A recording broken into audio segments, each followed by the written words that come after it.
Bismillahirrahmanirrahim. Assalamualaikum warahmatullahi wabarakatuh. Ini sekedar meluruskan ataupun klarifikasi mengenai hukum khotib dibayar. Jadi saya menyukil dari kitab-kitab, termasuk kitab diantaranya adalah Al-Majmu' Syarah Al-Muhajjab Tufa Al-Muhtaj Ibnu Hajar Al-Haytami dan Hasyiah Al-Bazuri ala Fathul Qorib, dan juga kitab I'anatut Thalibin. Yang bunyinya adalah wa amma lan adapun al-ujratu iku upah iku ala hitobah atas khutbah fahiyah jaizah, maka itu boleh indal jumhur miturut jumhur ulama di anaha krono sak temane upah khutbah iku min babil uzroh kalebu bagian upah alal manafi atas manfaat-manfaat al mubahah sing dibolehke syara wali anna al khutbah lan krono sak temane khutbah iku amalun pekerjaan yuksadu sing dituju ataupun sing dimaksud li iqamah kanggo menegakkan syairati syiar agama al jumu'ah Jumat fajaza akhzul uzroh alaiha, maka boleh mengambil upah atas khutbah itu. Jadi artinya adapun upah dari khutbah maka hukumnya boleh menurut jumhur ulama. Karena termasuk upah atas manfaat yang dibolehkan oleh syariat. Dan karena khutbah adalah suatu pekerjaan yang bertujuan untuk menegakkan syiar Jumat, maka boleh mengambil upah darinya. Tuh. Penjelasan atau intinya khotib dibayar itu boleh menurut sumber 4 kitab tadi. Tidak haram dan sah khutbahnya selama rukun-rukunnya terpenuhi dan juga syarat-syarat Jumatnya terpenuhi. Akan tetapi niat utama si khotib tersebut harus menegakkan syiar Islam, bukan semata-mata karena uzroh ataupun upah. Gitu. Kenapa boleh? Karena khutbah termasuk amal manfaat. Disamakan dengan contohnya imam sholat dibayar, guru ngaji dibayar, muazin diupah. Akan tetapi secara adab ataupun akhlak pesantren lebih afdol ataupun lebih utama, afdol itu utama bila khotib tidak menjadikan upah sebagai tujuan utamanya. Upah hanya ta'awun ataupun bantuan, bukan dikategorikan jual beli ibadah. Lebih jelasnya di dalam kitab Al-Majmu' Syarah Al-Muhajjab Imam An-Nawawi jilid 4 halaman 287 cetakan Beirut. Jelas, jilid 4 halaman 287 cetakan Beirut, boleh dicek. Yang berbunyi wa tazuzul ajratu 'alal azani, oleh jepuk upah saking ajan, wal imamati lan saking imamah salat, wal hitobati lan maneh saking khutbah. Itu. Yang artinya bahasa Indonesia boleh mengambil upah dari ajan, imamah sholat dan juga khutbah gitu.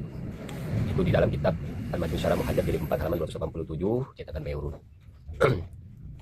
Lalu penjelasan di dalam kitab I'anatut Thalibin jilid 2, boleh dicari jilid 2 halaman 81 yang berbunyi wa tazujul ajratu ala ma fihi nafa'a ma ta'adda kal hitobati, oleh jepuk khutbah saking gawean kang manfaate nyebar marang wong akeh kaya khutbah Jumat gitu. Yang bahasa Indonesianya boleh mengambil upah dari pekerjaan yang manfaatnya meluas. Jelas manfaatnya meluas, jamaah banyak, untuk melakukan Jumat itu manfaatnya luas. Seperti khutbah itu dalam kitab I'anatut Thalibin, boleh mengambil upah dari pekerjaan yang manfaatnya meluas seperti khutbah itu I'anatut Thalibin. Jadi ada yang ketiga penjelasannya di dalam kitab Buriyatul Murtasyidin. Bentar.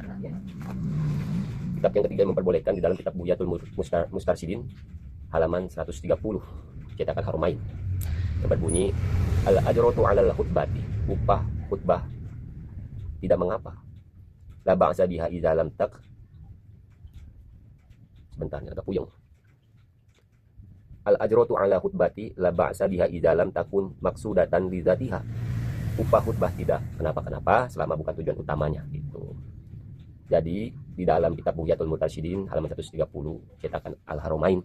Jadi menjelaskan upah khutbah tidak kenapa-napa selama bukan tujuan utamanya. Berarti tergantung niat si khotib tersebut.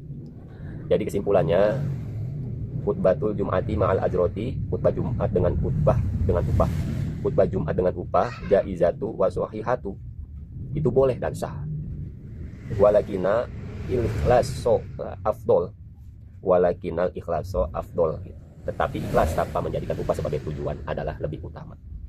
Jadi khutbah Jumat dengan menerima upah hukumnya boleh dan sah, tetapi ikhlas itu lebih utama. Berarti kan tergantung diri pribadi khotib. Kita tidak tahu itu uang yang diterima khotib itu untuk apa tidak tahu. Siapa tahu dia ketika menerima duit itu untuk membiayai keluarganya yang memang butuh biaya, ataupun untuk disumbangkan lagi, itu kita tidak tahu. Makanya jangan negatif thinking. Akan tetapi ada ulama yang mengharamkan ataupun tidak membolehkan khotib dibayar. Jadi di pendapatnya sebagai ulama mengharamkan atau memakruhkan keras upah khutbah Jumat jika khutbahnya diharamkan, jika khutbahnya jadikan objek upah secara langsung, karena khutbah tersebut ibadah mahdhah yang menjadi syarat sah Jumat. Pendapat ini bukan pendapat jumhur ulama, tapi ini adalah qaul muktabar. Harus membedakan jumhur ulama dengan qaul muktabar yang ada sandaran kitabnya gitu. Jadi pendapat ulama mazhab Hanafi, kitab Al-Bahr Al-Ra'iq Ibnu Nuzaim juga disebut dalam Rad Al-Mukhtar itu Abidi gitu. Jadi makna pendapat ringkasnya, khutbah Jumat adalah ibadah murni, tidak boleh dijadikan akad izaroh atau sewa. Jika ada uang, hukumnya bukan upah, tetapi hibah atau pemberian gitu. Jadi jangan bahasa upah. Jadi disebutnya itu hibah atau pemberian dari pengurus DKM terhadap khotib tersebut. Jadi ada yang kedua, dalil usul fikih yang mengharamkan atau tidak memperbolehkan atau memakruhkan upah khotib. Jadi bunyinya kullu ibadati, setiap saban-saban ibadah, mahdoti li'tasihul ijaratu alaiha. Saban-saban ibadah murni iku ora sah digawe ijaroh ataupun upah. Setiap ibadah murni tidak sah dijadikan objek sewa menyewa upah. Itu usul fikih. Memang ada yang mengharamkan, tapi ada yang membolehkan, ada yang memakruhkan. Alasan pengharaman menurut pendapat ini, khutbah adalah syarat Jumat, bukan sekedar wasilah. Khutbah harus dilakukan ikhlas. Bila dikhawatirkan khutbah berubah menjadi jual beli ibadah gitu, bisa menghilangkan keikhlasan dan kewibawaan Syiah. Jadi yang ditakutkan oleh Aba Uji, yang ditakutkan ulama-ulama tasawuf, kenapa tidak boleh dibayar? Karena takutnya khotib ini mengharapkan upah atau mengharapkan uang, bahkan ada yang tarif tersebut begitu. Lalu lagi ini lu. Jadi pendapat ini tidak menuduh haram mutlak dalam semua kondisi. Yang diharamkan menurut ulama adalah menentukan tarif khutbah. Tuh, haram menentukan tarif khutbah. Menjadikan khutbah sebagai mata pencaharian utama tuh. Yang diharamkan itu menjadikan khutbah sebagai mata pencaharian utama. Jadi yang masih toleransi adalah pemberian sukarela hibah, santunan setelah khutbah tanpa akad gitu. Jadi ada yang mengharamkan kenapa? Si khotib ini menentukan tarif khutbah gitu. Jadi terus yang kedua, menjadikan khutbah ini menjadi mata pencaharian utama gitu. Itu yang diharamkan. Dan juga ada di dalam hati khotib ini mengharapkan uang khutbah tersebut, itu yang menjadikan haram begitu. Jadi tergantung si hati khotib tersebut ya. Jadi itu saja penjelasan. Mungkin kalau kurang jelas bisa kita sharing bareng dan juga bisa kita ngobrol bareng. Yang mudah-mudahan ada manfaatnya. Apabila ada salahnya juga di diri saya pribadi. Bila ada manfaatnya itu semata-mata dari Allah Subhanahu wa taala. Assalamualaikum warahmatullahi wabarakatuh.